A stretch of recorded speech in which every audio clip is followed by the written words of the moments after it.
This is Dan, who has done almost everything.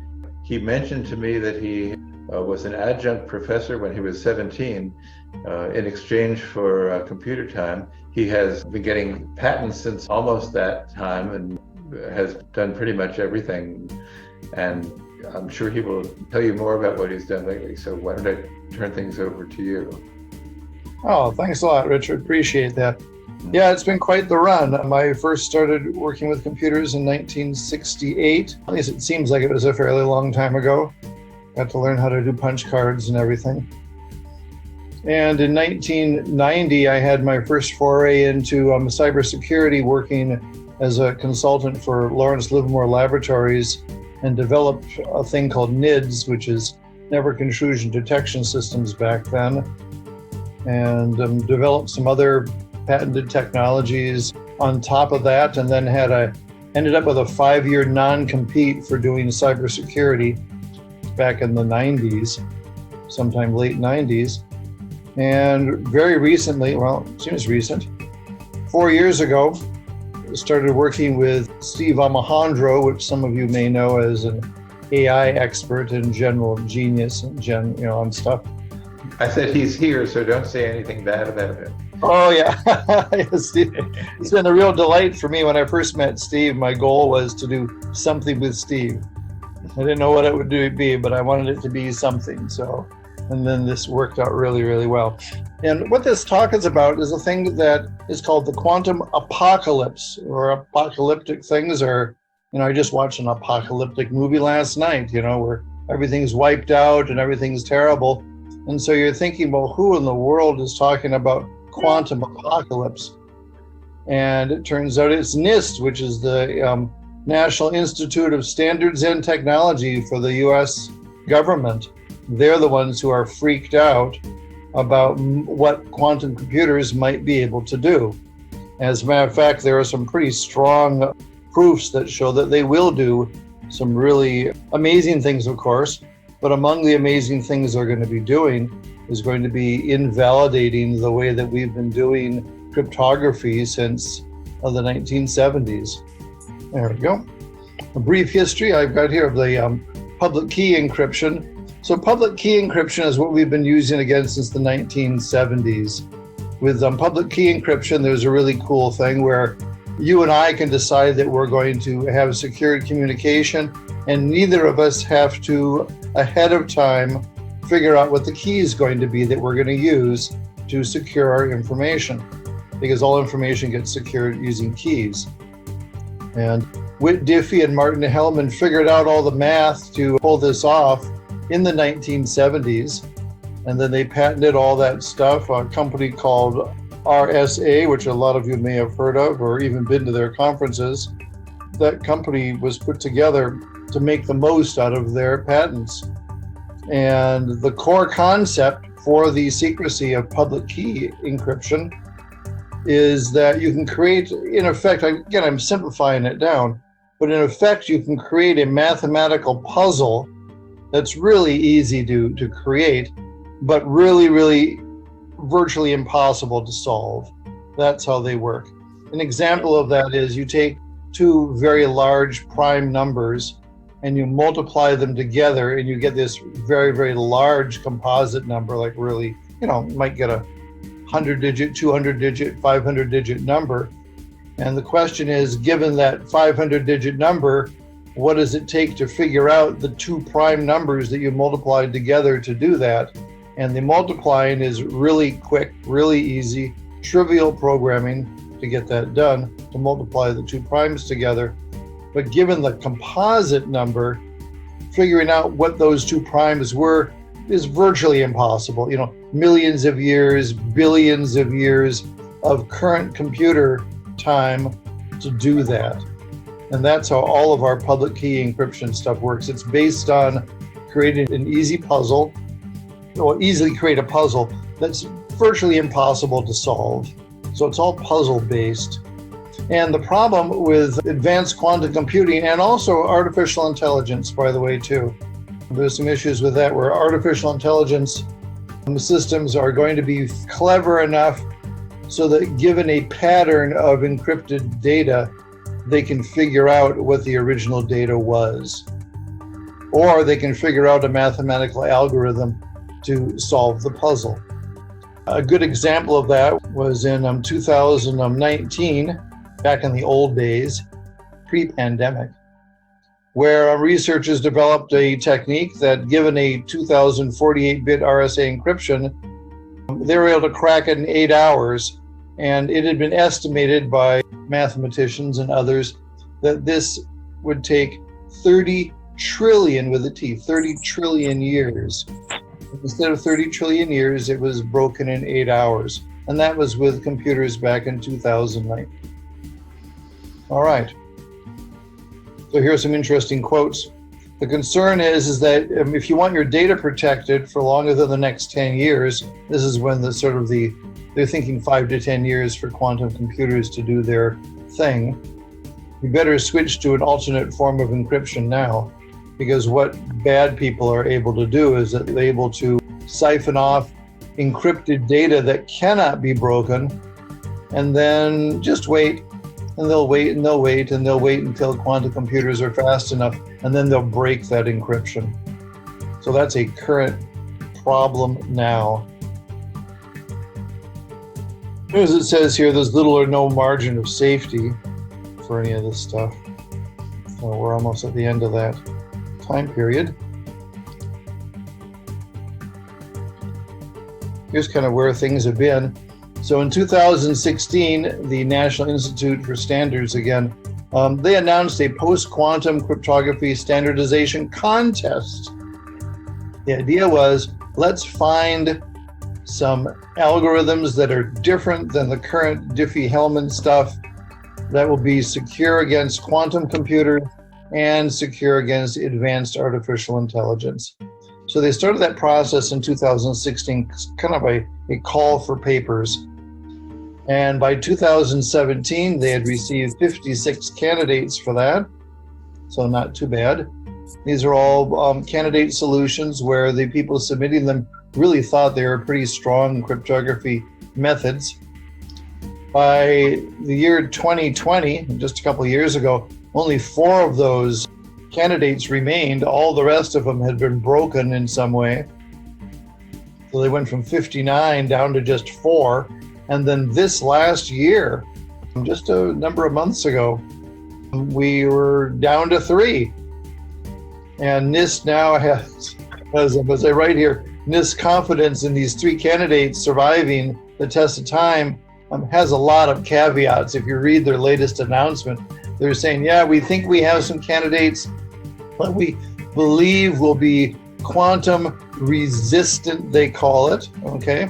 They don't say quantum proof, they say quantum resistant, meaning that their hope is that there won't be any quantum computers developed that will be able to break this stuff. And advanced AIs have the same issue. There are actually advanced AIs now. Meta, Facebook, Meta has some AI systems, for instance, that are busy solving mathematical proofs every day. These are things that mathematicians used to be doing, or are still doing.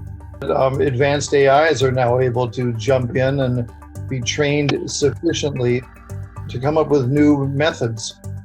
And that becomes another problem, because what can happen is that these AIs will discover new ways to break all these puzzle-based cryptographic algorithms.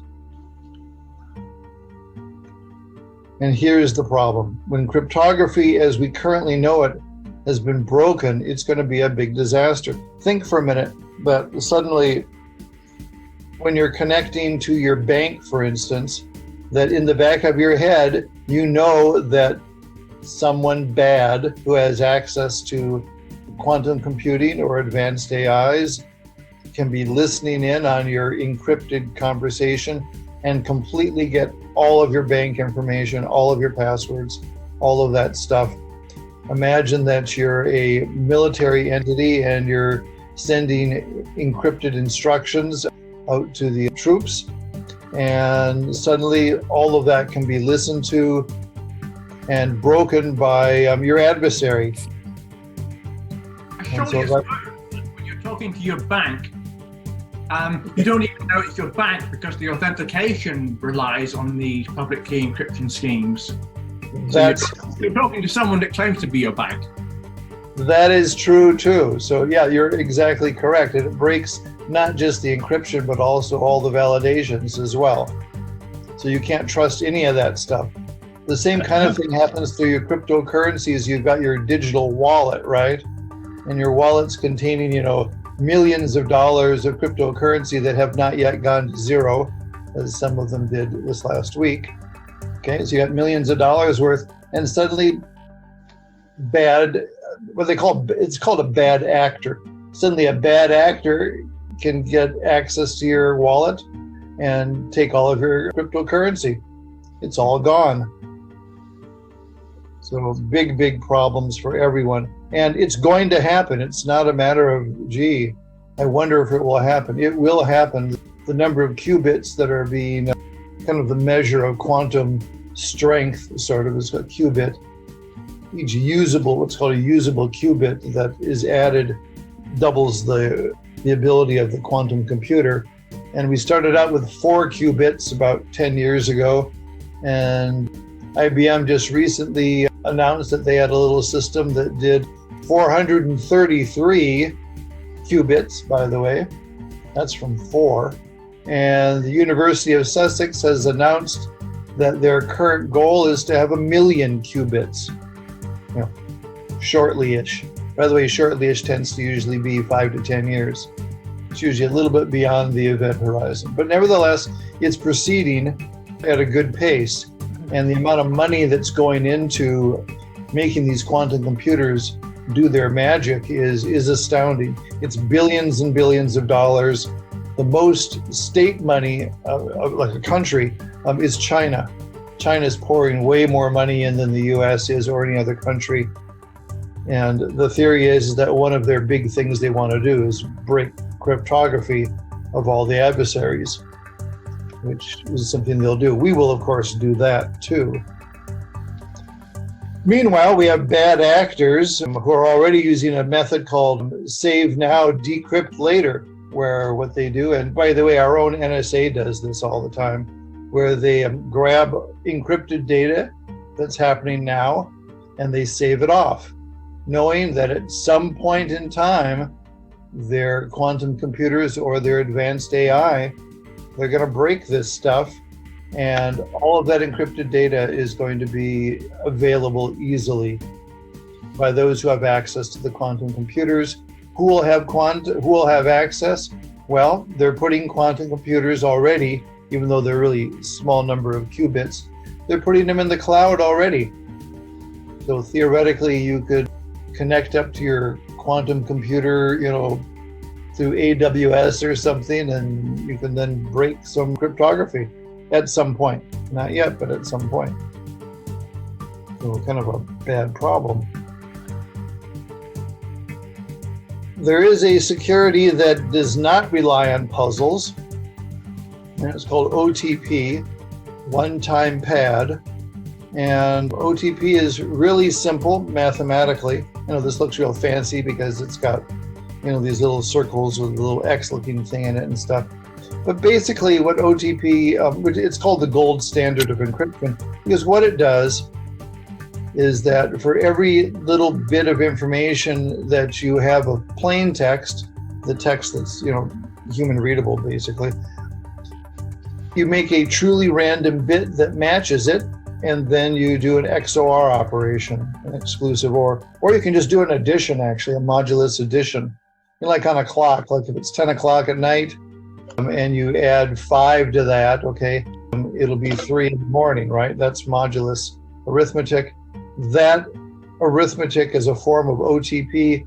And if you have truly random numbers you use to do that modulus arithmetic, or you have truly random bits, which is what this is showing, this little thing here, that's unbreakable.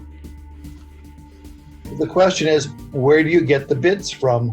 How do you have truly random bits? Oh, by the way, this OTP stuff is particularly fun because it was originally developed in 1882 for a telegraph system. And it was called OTP, one-time pad, because there was literally a pad, like a pad of paper with a bunch of sheets on it, and they would write what they thought were random numbers on that sheet, or random letters. Of course, they weren't really truly random because someone wrote them on them, and there's patterns to that. But they made these sheets of paper with these random characters on it, and then they would then encrypt the data by adding in the letters. And then at the other end, they would then have a copy of this pad, and they would decrypt it using that copy. And the decryption is the same as the encryption. It's just the reverse of it, basically. Or in an XOR, if you have, like here, it has C equal XOR, or C equal M XOR K, where C is the encrypted version, M is the message, and K is the key. If you encrypt that way, you can just run the formula a second time, and that decrypts it. I need to interrupt for 1 second here. You're a little bit over the top on your OTP. You're claiming that it's totally unbreakable. I'm claiming that it's totally breakable because it's running on hardware that you can't trust, with operating systems that you can't trust, with applications that you can't trust. Oh, well, you're talking about a different layer of problem. Sure, you also have the problem that the key itself that gets created could be put in some public forum where someone could break into that system. Or it's hardwired into the memory, or it's hardwired into the processor, or whatever. But a little bit over the top when you say that it's completely unbreakable. Oh, so the algorithm is completely unbreakable. The implementation of it might be breakable. Is that better for you? That's fine. Thank you. Yeah, no problem. An important distinction. That's very, very true. If you have this wonderful key. Oh, there's another example of that too. It's one of my favorite cartoons.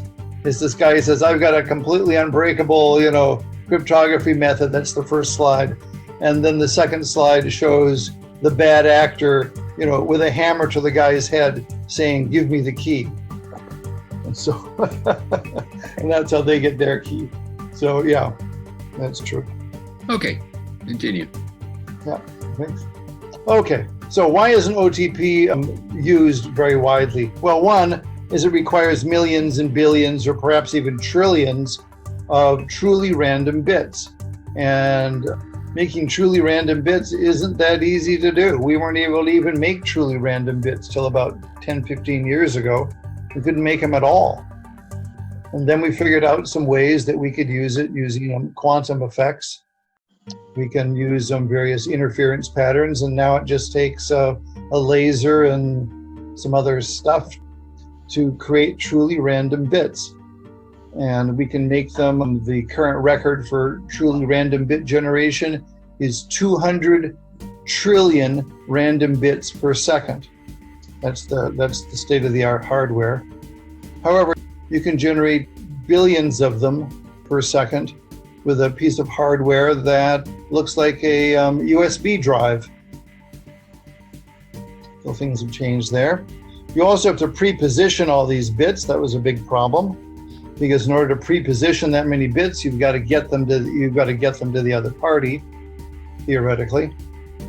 And that requires a massive amount of storage that is inexpensive. Again, storage has not been inexpensive. 10 years ago, 20 years ago, storage was a fortune. I remember back when I was using computers, the rule of thumb was $1 a byte, back when I was doing things in the 1960s. So things are not $1 a byte anymore, by the way, but they were. Okay. And also, if you need to do things at a global level, you need to be able to have extremely fast networks that are inexpensive to use, and they're everywhere. And these 1, 2, 3 items here haven't really been true. That's not been true until very, very recently. Well, what are the differences? Well, millions and billions and trillions of truly random bits can now be generated really inexpensively, as I mentioned. And this is a company called ID Quantique. Up here you'll see the name of it, ID Quantique. And they make these. You can go to this website. And this is a company, there are lots of them, but this is one that we've been interested in this ID Quantique company. They have a little online shop, and you go there and you can choose, do you want a USB device that makes your truly random bits? Or do you want to use a PCI board, or do you want to use their NAS sort of solution that they have? And they've now recently made these random bits available to satellites. They've been doing lots of stuff. Massive amounts of inexpensive compact storage is now available. It's getting less and less expensive each day. They say that the price per gigabyte is going down to a penny very shortly. And this is a little place here. I just went onto Amazon and I looked for some, little USB, flash drive sort of things. And this was one here, this little sexy flash drive swivel in colors, by the way. You get 5 of them for 2 gigabits each. Sorry, gigabytes, which is 8 times that. So 16 gigabits each, 5 of these things for $13. And that's retail. And as you know, manufacturing to retail tends to be about 6 to 1 pricing. So they must manufacture these things for like 50 cents or something. And of course, inexpensive, ever-present, extremely fast networks are available worldwide. And I just saw yesterday that NASA successfully did a 1.4 terabyte per second laser-based transmission of data from satellites. So that was 1.4 terabytes per second. Of course, that would have to be secure so that nobody could be reading that, right? Yeah. The question is, what are you sending? And so, yeah, you have to secure that. Probably with QKD would be the way you do that right now, which is quantum key distribution. That again is using a quantum method to detect eavesdropping. So what you do is you send small bursts of data, and after each burst gets sent, you can check by checking quantum effects. You can see if anyone has snooped on your data, and if they have, you change the data to something new because you're just trying to get truly random bits to the other side. And it's called QKD. Europe is deep into QKD now. They have a 10 billion euro project to use QKD everywhere. Although they're only using it for the keys. They're not using it like we are for the entire, they're using it for the transmission of the traditional keys, where we don't do that. We encrypt using the full OTP method. So with these advanced technologies anyhow, all 3 of the OTP requirements are fulfilled. And this makes OTP much more practical for many mission critical applications where data's got to be protected forever. One of the interesting ones was that we have a bunch of low hanging fruit stuff we worked on. And one of them is the military situation where you have all your soldiers are at a central location about to be dispatched, and you give them digital cameras that directly from the sensor will OTP encrypt whatever's on those cameras. And what you do when they're all gathered together is that you give them all their truly random bits for each camera, and you record which bits those were at the central office where they were located, and then you send them out in the field. And now as their cameras are busy recording directly into the camera, OTP encrypting as they go and destroying those bits, by the way, that they use, those cameras, if captured, will have nothing on them that will be decryptable because they're using OTP. Distribution, how fast is it? Can you I'm really sorry, what? How fast is your quantum key distribution? Can you really move trillions of bits a second using quantum key distribution? It's getting there. It's on one of those sort of hockey stick sort of things. Only 4 years ago, it was in K bytes, and the distance, by the way, was 5 centimeters. And now they can actually do QKD repeaters, and they're at least in the megabit. I don't know if they're in the gigabit range or not yet. It really is advancing really, really fast. One of the big breakthroughs was QKD repeaters, because they were severely limited to, I think, something like 10 kilometers or something without repeating. That's been taken care of. Yeah, things are really happening in a very fast way, and it's expected to go even faster as AI systems kick in and start actually solving some of these problems for us, like faster ways to do QKD and things like that. So everything's kind of converging on everything else, and it's causing a massive exponential increase in knowledge. So it's all pretty cool. And we live in a really cool age if we can survive it. Yeah, go ahead. The problem with hardware random number generation is you have to trust the hardware. I mean, there was issues some years ago with the hardware number generator implemented in the Intel line of processors, and people just weren't trusting the random. Yeah, well, they were using ambient temperature and some other stuff like that, and then they ran it through some algorithms and thought it was really nifty. Yeah, the new stuff is using quantum measurements, so it's a bit better. Well, there's always that damn physics stuff that gets in the way. Yeah. That's true. It wasn't physics they distrusted. They wondered that whether that Intel had Trojaned their random number generator, just as this NIST standard for pseudo-random number generation was Trojaned by the NSA some years ago. They wondered if Intel had Trojaned their actual hardware random number generator, was generally distrusted.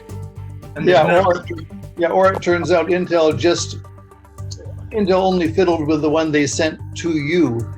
You know, that's the other thing they like to do, is to target who's going to get the not quite random stuff. Yeah, I saw RSA. You know, I had to admit that they did agree to use the pring basically that NSA had given them, which was breakable, predictable by the NSA.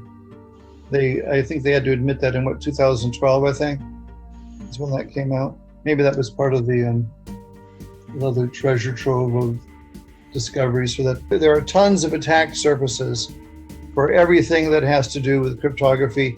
I just saw a recent one having to do with measuring the electromagnetic noise that comes out from computers for breaking encryption. By the way, one of the nice things with OTP is you're only using one machine instruction. You're using it a lot, but you're using the same one over and over again, which is XOR. That's the only one you use when you're doing the encoding and the decoding. So there's not much of a pattern to that. But your real Achilles heel is the actual distribution of the one-time pad. I mean, that's always going to be, and there's always going to be attack surfaces. For example, if you're using these quantum repeaters, well, you have to trust the quantum repeater. Yep. Yeah, the word trust is always a problem in the security business, especially when the stakes are high. There are very few companies that will make quantum repeaters, and then you can worry, well, did the NSA pay whatever quantum company to Trojan their repeater in some way that's not detectable by a random, an everyday person? Well, that wouldn't be legal. I can't believe that we would do that. Oh yeah, like this is would trust the Intel hardware random number generator in their chips, because you don't know. Yeah. It's an interesting business. They say I've been in it for a while, and it's the number of attack surfaces is really extreme.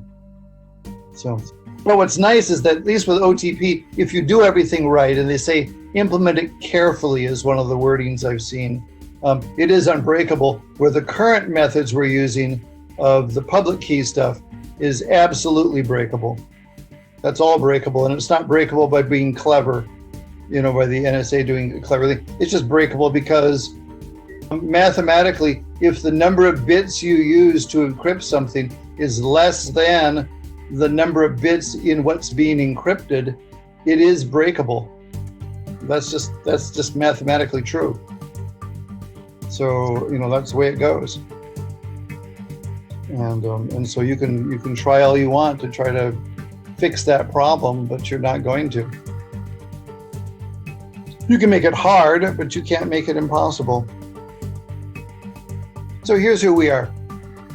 I'm Dan Esbensen, as I mentioned. My co-inventor is Steve Alejandro, and the two of us have been working at Quantum Properties Technology, LLC, working on solutions for all this quantum apocalypse stuff for about 4 years now.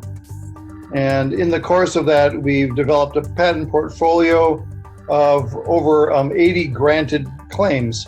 That's five actual patents, but a lot of the patents have a bunch of claims in them. So all the patents have been granted as of yesterday. So it's kind of cool. One of the advantages. Are you using them to protect open source, or you're dealing with what's going to be proprietary? No, this is a. I mean, so patents can destroy the future of quantum computing altogether. Yeah. So what we're doing on our end is that we develop the patents so that we'll be able to then choose what company that we're going to end up assigning them to, who can then do the massive distribution of them and do the kind of stuff RSA did. We're kind of the equivalent of that. That's our goal on it, is to find a company. We're going to have some rules on who we allow to acquire the patents. We'll have a code of conduct that'll require just to do bidding on them, bidding for the assignment. So, and by the way, patents are very expensive. They're really expensive to create them and get them all pursued. I'm over 65 now, and so therefore the patent office, when I submit a patent, guarantees that they'll give a thumbs up or a thumbs down within 1 year. You may not know that, but if you're 65 or older, as one of the people on the patent, Steve's not that old, but I am, so they give us a thumbs up, thumbs down within a year on any patents we submit, as opposed to sometimes it takes a long time. Some of my patents took 5 years. So that's another thing that's good to know. And we are now open for questions. Don't be shy. Steve, this is Antonio. I work with an SRI spin-out company, and also a member of the Band of Angels investment group. We started seeing, as you did about 4 years ago, this problem. And we saw it stated slightly differently. It was steal now, decrypt later. Essentially the same problem. And we saw the NIST awards. We saw the cracking of one of the 4 finalists a few months ago and whatnot. Had some conversations with Pat Lincoln about one specific element of this, which we thought was rather interesting. Have you been following the issue with quantum annealers? For example, what is made by D-Wave or Fujitsu? Not true quantum computers, are not using qubits. These are room temperature devices. These companies have been around for decades, but quantum annealers are particularly well suited for cracking cryptography. Have you been watching that at all? Are those Steve, do you know about that? I'll bring Steve in first. He's here. Yeah, that's quite interesting. I mean, I gather there's still quite a controversy over how the computation that the quantum annealers are doing, they're able to optimize certain things. Whether they can do things like factoring, I think I haven't heard about that. I don't know if you've heard anything about that. Well, in fact, yes, that is the specific instance, and the reason that companies like D-Wave and Fujitsu are in the business. Annealers are very good at factoring, and there are probably by now hundreds of peer-reviewed papers in any number of reputable publications. A tremendous amount of effort was put forth by the Chinese government through their researchers, specifically around the area of using annealers to crack AES and RSA. Wow, that could dramatically speed up all of these issues. Yeah, we didn't know about that. We'll definitely start following that. Thank you very much for that. Yeah, I was not aware of that, and Steve wasn't either on the factoring side of it, so that's very interesting. I'm sure the math part of that is a little head trippy to see how they do that, but or is it? Maybe it is simple. I'm just guessing it's not simple. think of it like an ASIC versus a CPU. Okay. It's a very specific instance, and again, basically by September of, let me look back here. By September of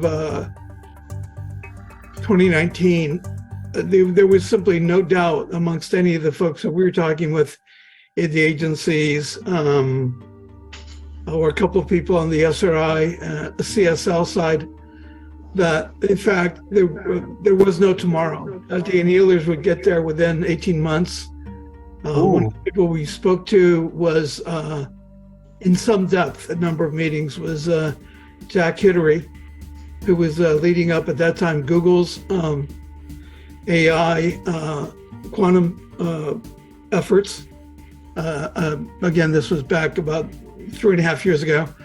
And as you probably know, about a year ago, Jack Hittery was made the CEO of a new Google spinout called Sandbox, AQ. Oh, yeah. Okay.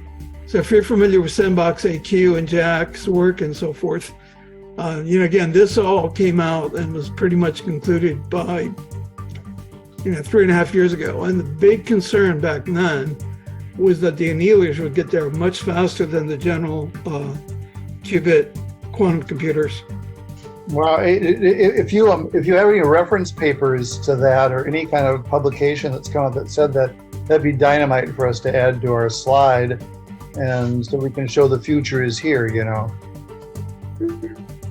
Things are happening so fast. I wasn't aware of that, and obviously, since when you heard about it, it was like 18 months or whatever, and now it's been 3 years since you've heard that. That kind of says that they're in position to do something pretty quickly. And of course, it's actually been almost 4 years since those papers came out. Yeah, when we heard about it. But frankly, what I would tell you is if you simply, do a search on quantum annealers breaking decryption, you'll get hundreds of thousands of papers and links. You'll get more than you can think of. Problem with all this lattice stuff and all the rest that NIST is doing now with the 3 remaining candidates is that they mess around with them, and they've got all high-end cryptography people and mathematicians looking at it, but there's no proof. It's kind of like the factoring of numbers. The fact that you take 2 big prime numbers, you multiply them together, you get a big composite. What does it take to factor that down? Is that always going to be difficult? Meaning that there's not just a formula for it. And the theory is it'll always be difficult. I don't believe there's a mathematical proof that says that it has to be difficult. It just is difficult. And that's a problem for cryptography, the public key cryptography. So we're avoiding that completely by going with the method of not creating puzzles. Downside is you've got to pre-position those keys somehow. We suggest when you do pre-position them, you pre-position them in mass. So an example is if you're in a remote location up in Alaska somewhere and you need to be transmitting data all the time to a central, to some central point, that you deliver, terabits of truly random bits there to start with, and then you use a VPN from that point on for all of your communication to wherever you're communicating to. So a courier gets you there, a courier gets you the data. And then from that point on, again, except for, subterfuge and things like that, the random bits are going to protect you. I have a naive question. I don't know that much about physics, but are we sure that these random bits are truly random? Could it be that future developments in physics will let us find an algorithm that generates these random bits? Steve, you want to cover that? How they're doing that with? Well, yeah, there's a lot of subtlety in actually having the physical process that that generates randomness. One of the good things is you could have multiple processes, and if you XOR them together, any regularities or lack of true randomness in any one of them gets cut down as you bring in more and more. And so the current random number generators, like Dan was saying, some of them rely on quantum effects that, according to the best theories of physics, those are truly random today. So there have been proposals that suggest that if our reality is actually a digital simulation, it could be that those random bits are being generated by whoever's doing the simulation, and if we knew how they did it, we would know what those random bits were. Yeah, I think we have much bigger issues. if that's the case, then that's a huge thing. So yeah, certainly one wants to be very careful with the random generators, and what the nature of reality is may play into that. I think Victor Miller might have something to add to this, but before he does, since he's been around for years and years and years on these problems, my concern has always been that there is nobody that I know in the world, except maybe discussions I've had with Kareem, to understand how all of this stuff is going to fit together. There's the networking problem. How does it relate with the rest of the world? There's the hardware reliability problem, where you've got error correcting codes that are great, but if you exceed the capacity of the code, you miscorrect everything. You've got various things that can make the hardware very unreliable environmentally. You've got operating systems, you've got compilers, you've got the problems of setting up a configuration to run for hours on end. It may take months to program it unless the compilers are really helping you. So my concern is there anybody that you know of who is really trying to look at this thing as a holistic system and network where everything has to fit together? We don't personally know anyone who knows all those things. It's hard to believe there would be a single person who would know both the software and the hardware and the algorithms all at once. That seems like it's got to be a team effort, just because we just don't get to live long enough to gather enough information to know all that. So my question is there a team effort anywhere? Is there any group in the world that is actually looking at this as a total system problem rather than as a bunch of pieces that have to be solved, and maybe they don't even compose properly? Well, I know NSA has been looking at this for a really long time, and I'm not sure what the names of their groups are and stuff. You know, there are other groups within the U.S. government that are much more secret than the NSA that are busy working on these kinds of problems too, but they don't tend to reveal anything about anything, and so you don't get to find that out. By the way, an interesting little factoid is that if you come up with a patentable idea, and then it turns out later on that the NSA or someone had thought of it earlier than you, that is not prior art. Okay? Prior art does not go to those kind of operations. So you can get granted patents on technologies that have been in use by maybe a long time by the more secretive agencies. We really don't know what they're up to. No, that's a problem. There again, the number of attack surfaces is huge on it. So we're taking on the easy one, which is, public keys broken, at least it will be, or it already is from what you said. So don't use it. No, I'm saying everything is totally broken because you can't trust the hardware, the software, the operating systems, and the apps. Okay, but the public key one will be a pretty trivial one for people to deal with breaking. But these other things are going to be the others. They're all easily breakable if you have access to the hardware. Oh, true. Yeah, you have to right, and also if you have access to well, yeah, of course. Yeah, if you have access to the keys, for instance, you grab them whenever it happened. I always talk to people about biometrics. They're like, oh yeah, we've got a biometric thing where you use your handprint, and then you use your eye and all this stuff. It's like, yeah, that all gets converted into ones and zeros. So you intercept at the ones and zeros level. You don't try to mimic the biometric. You mimic the ones and zeros that were produced from it, and that completely defeats all biometric systems. That is true. Victor, do you have any comments? Well, I have a few and a bunch. I mean, I'm not, as I said, I'm actually privy to maybe more information than I can talk about.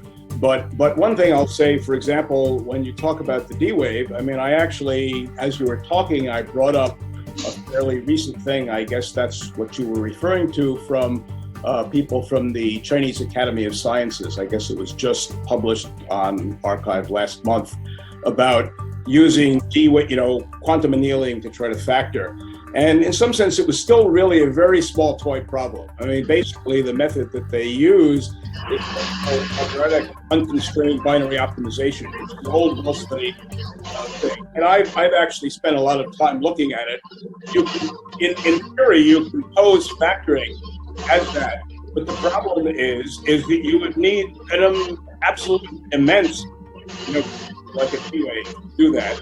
And even with quantum annealing, I mean, basically what happens is that you set up a certain computer. This is almost analogous to the when you have to wire a plug cord. So basically, I mean, I actually experimented with, it's in theory you can actually write out. In fact, it's fairly straightforward, but the number of variables is very large. Write out a factoring problem of quadratic unconstrained binary optimization. But it turns out that the probability that something like a D-Wave computer would actually get the answer. I mean, basically they work probabilistically. You set up the computer, you basically, put in the energy, and then it settles into a state. And you hope that it would settle into the lowest energy state, which it only does with a certain probability. And that, I won't get into the technical things, but the probability basically depends on the difference between different energy levels. And in many cases, the probability will be exceedingly small. So essentially you have to repeat this experiment, a huge number of times until you're actually going to get an answer.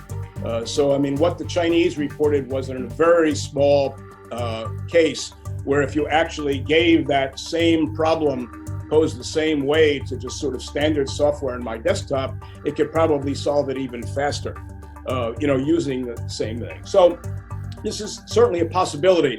As far as quantum computers itself, right now, they really only have noisy qubits. I mean, and that's actually a very serious problem, because basically what happens is when you compute with a qubit, it decays in maybe microseconds, down to noise.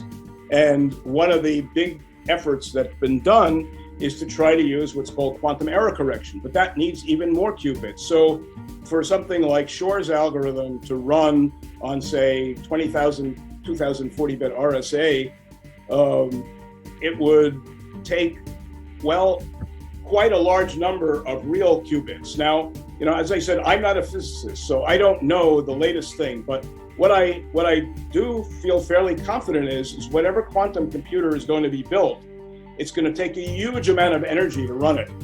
And so I think that even though they may be able to break individual, public keys, that it's going to cost so much that they're going to have to pick and choose. So I'm not saying that we shouldn't move to post-quantum.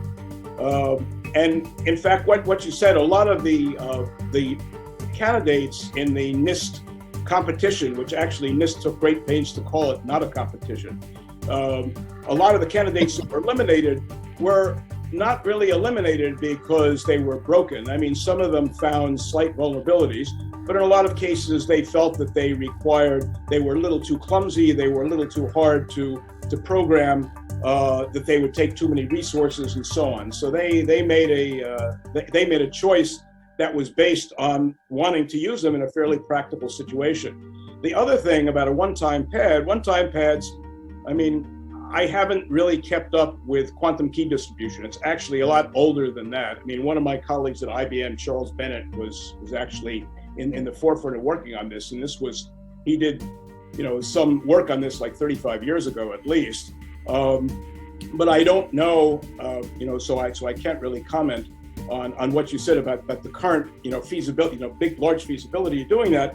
But one of the problems that happens with a one-time pad is in external manipulation. In other words, if you're only eavesdropping in a one-time pad, and if you use it properly, which means that you really has to be one time, then you really it still can be manipulated by external manipulations. And I mean, this is also known to be a vulnerability of that. I mean, and in fact, the whole public key distribution system of Diffie and Hellman was created so that you could securely transmit, things like private keys, like one-time pads. There's also another big problem, which has to do with authentication, which part of cryptography has. In other words, you have to make sure you know who you're talking to. And because if you're not talking to the right person, then you can easily be compromised. And so it turns out, I don't think a one-time pad really helps you with that sort of authentication. I could be wrong, but. Yeah, no, we have, we've been looking into that, where one-time pad can help with that, but we don't have any good solutions for authentication at this moment. It's been requested a lot by people we talk to, but we haven't, right, Steve? We've still been looking into that, if I recall. Yeah, I mean, there's a whole range of different quantum components. And so like secure hash is viewed as probably stronger than the public key things. And there is a way of signing documents using just hashing. It's expensive. It's more expensive than the public key version. And so some of those could work well in a one-time pad version. But you're absolutely right. That'd be really nice to have really clean primitives that were provably correct the way one-time pad is. Yeah, that's actually what attracted us to OTP, is that there actually is a proof that says, when implemented correctly, this really can't be broken, where the other stuff, the lattice stuff, for instance, there's no proof of that. There's no proof it can't be broken. So that's you're just hoping it can't be broken, because it seems tough to do it. So I think those hope days are bad. Go ahead. Sorry, I came late to this, so I might have missed it, but so if I say something that has been discussed before, let me know. But I mean, I started looking at quantum, and by no means of imagination, I'm know enough of it, but I really looked at it with an open mind started looking at it 3 years ago. And back then there were like 3 promising approaches. Superconducting qubits, that's the group in UCSB, which was acquired by Google. There was the Microsoft approach, which is about topological qubits. And then the IonQ from University of Maryland, trapped ions. I personally think from everything I read that the D-wave is a red herring. There's no proof, and everybody has put their hand on it. That machine doesn't do anything. There's no evidence that it does anything quantum, and it just has been debunked several times. So now the 3 approaches, the superconducting one, which was at Google, last year there was a big paper showing that there's a fundamental flaw related to what Victor said, but the error correcting code, but there's something even more, that at that scale, they're so sensitive that they're actually getting, they're collapsing because of background radiation. And this is extremely unlikely to be protected against in the future. And this was all over the news a year ago. So I don't think that approach, and actually John Martinez left Google, and that approach will scale to the point where you need millions of qubits, physical qubits, to be able to run Shor.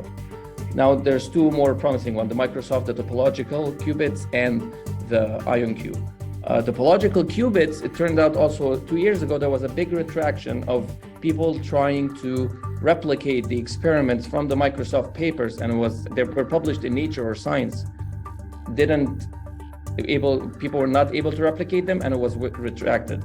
So I mean, nobody's saying this approach might not work, but it's like the research that has shown that there's promise in it had flaws, and it was just not reproducible. Then the third one, the IonQ, as far as I understand, I'm not a physicist, that is currently the most promising one to scale to the point where you can have millions of qubits, because you would need at least millions of qubits, physical qubits, to be able to have a chance of running any Shor-like algorithm that is a threat to public key. They're now still at the level of hundreds, at best thousands. I mean, there's like still easily 3 to 4 orders of magnitude. And that is not gonna happen in the next 5 to 10 years. And that's assuming a lot of other things. And over the last several years now, in addition to that, the reality is when you speak to a lot of people who are like running security at banks and all this, it doesn't make the military and government is a different story. The usefulness of the data is not in the 30 years or so. I mean, the government, yes, absolutely. But a lot of businesses just don't have data that is critical, that needs to be secured that long. Just like the credit card number, who cares if somebody records the credit card number? And I know it doesn't sound, but that's the reality. And they have bigger problems that affect them today in the next 5 years that they need to spend the money on. So my opinion is, it's just the transition to post-quantum is going to be much slower than people expect. In the commercial sector, it's going to be similar to the transition of IPv4 to V6, and that was an immediate impact. You could not connect to the internet and communicate. We're talking about a hypothetical recording in the future. I think it's going to be much, much slower. And I mean, I appreciate the concern for security. It's just, I don't see it happening that soon. Well, you're not saying that this is a Ponzi scheme like cryptocurrency and mining. No, but you are saying that it's a long way off. Yeah. I'm not saying it's a Ponzi scheme, no. And it could be a long way off. So the question is, how do you roll the dice? How important is your data? How long does it need to be secured? An example is HIPAA data is now supposed to be secured for 35 years. That's what the current numbers are for behavioral health. I know this because I have a friend who works in that business, which, by the way, is causing him trouble because he's thinking, what kind of media and what kind of format do I use? And he's decided to use CSV files, by the way, because he figures those will at least be readable in some way in 35 years. So, all right, now this gets back to my comment that all of the systems that we know have been broken. Were broken because you can't trust the hardware, the software, the operating systems, the programming language compilers, and the users, and the attackers. So all of that compromises of data, the breaches, massive numbers of breaches. They're all happening because of stupid operators and dumb users who are clicking on something and all kinds of stuff like that. But you're talking about something that in the small is trying to be very reliable and very secure. And I keep coming back to the point that unless it's integrated into the rest of the system, which is conventional, you can't trust any of it. So I can give a quick little thing. One of our prototypes is a little USB device where the key never gets into your main machine. So all the encryption and decryption happens off your main machine, so that what the operating system, what the networking, all that stuff in your main stuff doesn't affect the security as long as your little USB is correct. And that's a very, very simple little device. No, that's not. Have you read our Thunderclap paper?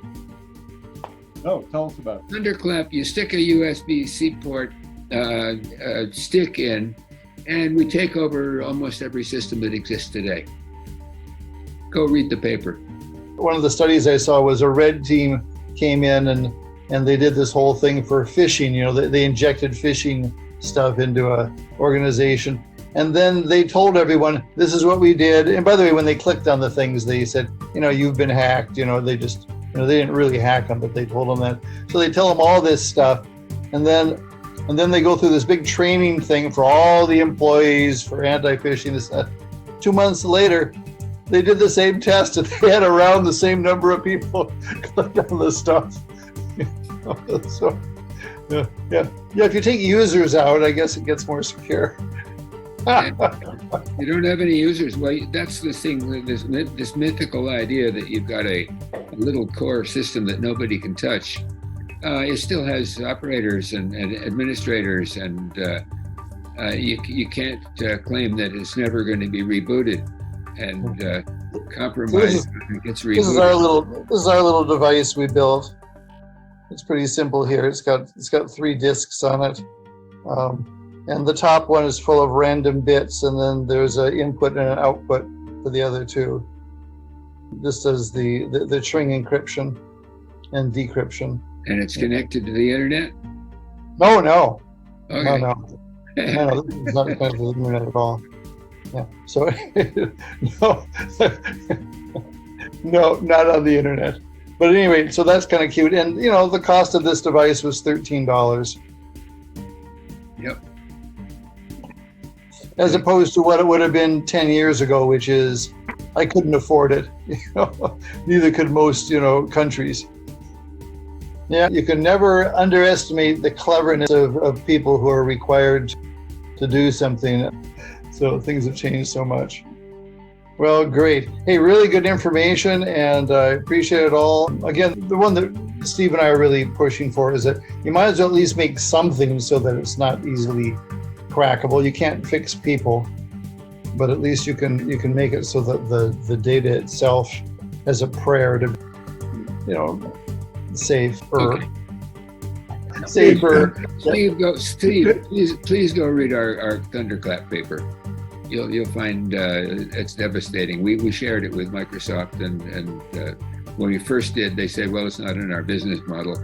A year later, we sent them a revised version which broke all of their stuff, and they said, whoops, I think we made a mistake. Apple actually I'll definitely look at that. Apple actually had a fix that changed some of it a little bit, but it's still a vulnerability.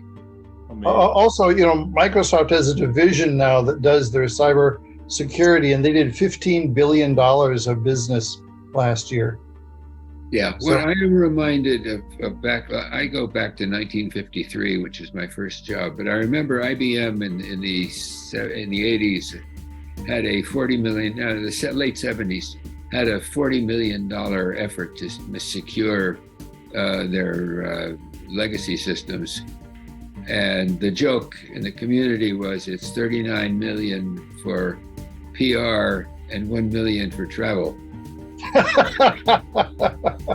They did absolutely nothing. 40 million. It's close to IBM's current formula as well as use of money. So. Okay, guys, this was very interesting, and I think you're oversimplifying a lot the things, but maybe you're on the right track. Yeah, I kind of wanted to for this talk. And the OTP stuff, of course, was formalized by Claude Shannon, right, in 1949 or something is when it was released. Yeah. He did that for the military, That's where the mathematical proof for OTP came from. Yep. Okay, I think we better let you go. All right. Thank you, everyone. It was fun. I enjoyed it. And Bye-bye. Richard, thank you for inviting these guys. Oh, that was the easy part. Bye. Bye. Bye-bye. Bye. Take care.